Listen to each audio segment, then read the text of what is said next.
వరధరం విష్ణుం శశివర్ణం చతుర్భుజం ప్రసన్నవదనం ఛాయేత్ సర్వవిఘ్నోపశాంతయే. భోగములు కోరువాడు అర్ధరాత్రి దాటిన పిమ్మట శివుని స్మరించుచు కుశాసనంపై నిద్రించవలెను. మోక్షేచ్ఛ కలవాడు ఈ విధంగానే జాగారం చేసి ఉపవాసపూర్వకంగా ఏకాగ్రచిత్తుడై భస్మశయ్యపై నిద్రించవలెను. పవిత్రారోహణ విధానము. పిమ్మట ఉపాసకుడు ప్రాతకాలంనే లేచి స్నానం ఆచరించి సమాహిత చిత్తుడై సంధ్యావందనం ఆచరించి యజ్ఞమండపం ప్రవేశించి పవిత్రములను గ్రహించి దేవతా విసర్జనం చేయకుండగానే వాటిని ఈశాన్య దిక్కునందు మండలం పైనున్న శుద్ధముగ పాత్రలో ఉంచవలను. పిమ్మట దేవేశ్వరుడగు శివుని విసర్జించి నిర్మాల్యం తొలగించి వెనుకటి వలనే పరిశుద్ధముగ భూమి మీద 2 పర్యాయముల ఆహ్నిక కృత్యములు చేయవలను. పిదప శివాగ్నియందు సూర్య ద్వారపాల దిక్పాల కలస ఈశ్వరులకు విశేష రూపమున నైమిత్తిక పూజ చేయవలను. పిమ్మట మంత్రతర్పణమును అస్త్రమంత్రంతో 108 పర్యాయములు ప్రాయశ్చిత్త హోమములు చేసి మంత్రము మెల్లగా పఠిస్తూ పూర్ణాహుతి చేయాలి.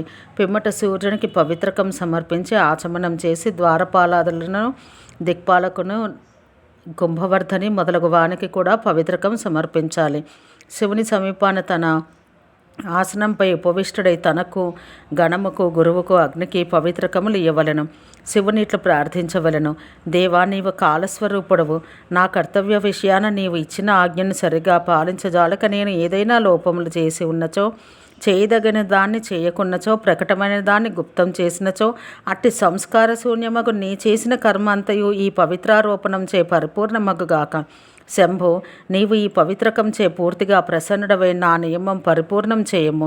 ఓం పూరయ పూరయ మఖవ్రతం నియమేశ్వరాయ స్వాహ అన్న మంత్రం ఉచ్చరించాలి. ఓ పద్మయోని పాలితాత్మ తత్వేశ్వరాయ ప్రకృతి లయాయ ఓం నమ శివాయ అన్న మంత్రం ఉచ్చరించి పవిత్రకంతో శివుని పూజించాలి. విష్ణుకారణ పాలిత విద్యా తత్తేశ్వరాయ ఓం నమ శివాయ అనే మంత్రం ఉచ్చరించి పవిత్రకాన్ని సమర్పించాలి. రుద్రకారణ పాలిత శివతత్వేశ్వరాయ ఓం నమ శివాయ అని మంత్రం ఉచ్చరిస్తూ శివునికి పవిత్రకం నివేదించాలి. సువ్రతుడైన ఉపాసకుడు సర్వకారణ పాలాయ శివాలయ లయాయ ఓం నమ శివాయ అనే మంత్రం ఉచ్చరిస్తూ శివునికి గంగావతారం అనే సూత్రం సమర్పించాలి. ముముక్షువులు ఆత్మతత్వ విద్యాతత్వ శివతత్వముల క్రమమున మంత్రోచ్చారణం చేయుచు పవిత్రకములు సమర్పించాలి. బుభుక్షువులు భోగేచ్ఛ కలవారు వరుసగా శివతత్వ విద్యాతత్వ ఆత్మతత్వాలకు అధిపత్యకు శివునికి మంత్రోచ్చారణ పూర్వకంగా పవిత్రకం సమర్పించాలి. ముముక్షువు స్వాహాంత మంత్రమును, భోగేచ్ఛ కలవాడు నమోంత మంత్రమును ఉచ్చరించాలి. ఓం హాం ఆత్మతత్వాధిపతయే శివాయ స్వాహ. ఓం హాం విద్యాతత్వాధిపతయే శివాయ స్వాహ. ఓం హాం శివతత్వాధిపతయే శివాయ స్వాహ అనేవి స్వాహా మంత్రములు. స్వాహాకు బదులు నమః చేరిస్తే నమోంత మంత్రములు. గంగావతారకమును సమర్పించిన పిదప శివునికి నమస్కరించి ఈ విధంగా ప్రార్థించాలి. పరమేశ్వర, నీవే సమస్త ప్రాణులకు గతివి. చరాచర జగత్తుకు ఆశ్రయమైన వాడవు నీవే. నీవు సమస్త ప్రాణుల లోపల సంచరిస్తూ వారికి సాక్షిగా ఉన్నావు. మనోవాక్కాయములచే నీవు తప్ప నాకు వేరొక గతి లేదు. నీకు నేను ప్రతిదినము చేయి పూజలో మంత్రక్రియ ద్రవ్య జప హోమ అర్చనాదులలో ఏ లోపములు జరిగినవో, శుద్ధములకు వాక్యములు లేని ఏ కర్మ చేసి తినో ఆ లోపములన్నింటినీ మన్నించి నీ చేసిన కర్మను పరిపూర్ణం చేయము. పరమేశ్వర, నీవు పరమ పవిత్రుడవు.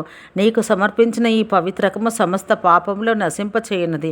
నీవు అంతటను వ్యాపించి ఈ సకల చరాచర జగత్తును పవిత్రం చేసితివి. వ్యాకులత్వం చేత కానీ అంగవైకల్యం చేత కానీ నేను ఏ వ్రతమును ఖండితం చేసి తినో అది నీ ఆజ్ఞ అనే సూత్రం చే గుచ్చబడి అఖండమగుగాక. పిమ్మట ఉపాసకుడు జప నివేదనం చేసి భక్తిపూర్వకంగా భగవంతుని స్తుతించి నమస్కరించి గురువు అనుమతితో 4 మాసములు లేదా 3 మాసములు లేదా 3 దినములు లేక 1 దినం వ్రత నియమం స్వీకరించాలి. శివునికి నమస్కరించి లోపాలు క్షమించమని ప్రార్థించి కుండం వద్దకు వెళ్ళి అగ్నిలో ఉన్న శివునికి కూడా 4 పవిత్రకములు అర్పించి పుష్ప ధూప అక్షతాదులతో పూజించాలి. రుద్రాదులకు అంతర్బలి పవిత్రకములు సమర్పించాలి. పూజా మండపంలోకి ప్రవేశించి శివుని స్తుతించి నమస్కరించి క్షమాప్రార్థన చేసి ప్రాయశ్చిత్త హోమము చేసి పాయసాన్ని ఆహుతిగా ఇయ్యాలి. మందస్వరంతో మంత్రముచ్చరిస్తూ పూర్ణాహుతి చేసి అగ్నిలో ఉన్న శివుని విసర్జించవలను. వ్యాహృతి హోమములు చేసి నిష్ఠురతో అగ్ని నిరోధం చేసి అజ్ఞానులకు ఓం హాం భూం స్వాహ, ఓం హాం భువః స్వాహ, ఓం హాం స్వహ స్వాహ, ఓం హాం భూర్భువః స్వాహ అను మంత్రములతో ఆహుతులు సమర్పించి దిక్పాలకులకు పవిత్రములను బాహ్య బలులను ఇవ్వవలను. సిద్ధాంత గ్రంథంపై దాని ప్రమాణం గల పవిత్రకం ఉంచవలను. ఓం హాం అగ్నయే స్వాహ, ఓం హాం సోమాయ స్వాహ, ఓం హాం అగ్ని సోమాభ్యాం స్వాహ, ఓం హాం అగ్నయే స్విష్టకృతే స్వాహ అను మంత్రములతో అజ్ఞాతులను 4 హోమములు చేసి గురువుకు శివునికి వలె వస్త్రభూషణాదులు సమర్పించి పూజించాలి. ఎవరి విషయం నా గురువు పూర్తిగా సంతోషించినో అతని కాండమంతయు సఫలమగను అని పరమేశ్వరుడు చెప్పి ఉన్నాడు. ఈ విధంగా గురువును పూజించి ఆయనకు హృదయం వరకు వేలాడు పవిత్రకం సమర్పించి బ్రాహ్మణాదులకు భోజనం పెట్టి వస్త్రాదులు ఇచ్చి దేవేశ్వరుడైన సదాశివుడు నేను చేసిన ఈ దానాదులచే సంతసించునుగాక అని ప్రార్థించవలను. ప్రాతకాలంలో భక్తిపూర్వకంగా స్నానాధికం చేసి శివుని విగ్రహం నుండి పవిత్రకములను పోగు చేసి శివునికి అష్టపుష్ప పూజ చేసి విసర్జన చేయాలి. పిదపడ వెనకటి వల్లనే సవిస్తరంగా నిత్య నైమిత్తిక పూజ చేసి పవిత్రకములు సమర్పించి నమస్కరించి అగ్నిలో శివ పూజ చేయాలి. పిమ్మట అస్త్రమంత్రంతో ప్రాయశ్చిత్త హోమం చేసి పూర్ణాహుతి ఇవ్వాలి. భోగేచ్ఛ కలవాడు తాను చేసిన కర్మనంతని శివునికి సమర్పించి ప్రభో నీ అనుగ్రహం చేయి కర్మ వల్ల నాకు మనోవాంఛిత ఫలం లభించుగాక అని ప్రార్థించవలను. మోక్షకాముడు ఓ నాథ నా కర్మ బంధహేతువు కాకుండుగాక అని ప్రార్థించవలను. పిదప అగ్నిలో ఉన్న శివునికి నాడయోగంచే అంతరాత్మలో ఉన్న శివునితో ఐక్యం కల్పించాలి. అనుసముదాయంను హృదయముగా న్యసించి అగ్నిని విసర్జించి ఆచమనం చేసి పూజా మండపమున ప్రవేశించి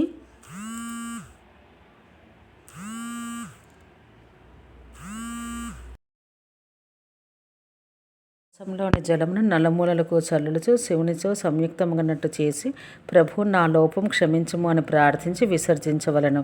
పిమ్మట లోకపాలాదులను విసర్జించి శివుని విగ్రహం నుండి పవిత్రకములు తీసి చండేశ్వర పూజానంతరం వాటిని శివ నిర్మాల్యాదులతో పాటు ఆయనకు సమర్పించాలి. లేదా వీరి మీద వెనుకటి వలె చండేశ్వరిని పూజ చేసి చండనాథ నేను చేసిన వార్షిక కర్మయందు న్యూనత్వ రూపదోషం కానీ అధికత్వ రూపదోషం కానీ ఉన్నచో దాన్ని తొలగించి ఆ కర్మ సాంగోపాంగంగా సంపూర్ణమగనట్లు చేయము అని ప్రార్థించాలి.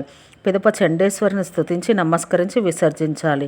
నిర్మాల్యమును తొలగించిన పిమ్మట శుద్ధుడై శివునికి స్నానం చేయించి పూజించాలి.